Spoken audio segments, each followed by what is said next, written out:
మీరు నా సచ్చరిత్ర చదివారు కదా. అందులో కాకా యొక్క పనిపిల్ల కథ చదివారు. దాని నుండి మీరు ఏమి నేర్చుకున్నారు? అది తృప్తి గురించి.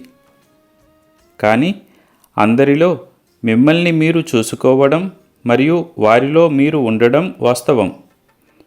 ఇప్పుడు మీరు ఈరోజు కలిసే ప్రతి ఒక్కరితో దీన్ని ఆచరణలో పెట్టడానికి ప్రయత్నించండి.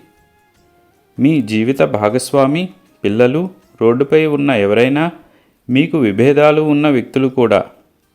ఈ విధంగా నా పిల్లలందరూ ఏకత్వం అనే పాఠాన్ని నేర్చుకుంటారు. శాంతి మరియు సామరస్యంతో కూడిన కొత్త శకాన్ని ప్రారంభిస్తారు. ఎల్లప్పుడూ నవ్వుతూ సంతోషంగా ఉండండి. నా ఆశీస్సులు మీకు ఎల్లప్పుడూ ఉంటాయి. అల్లా మాలిక్.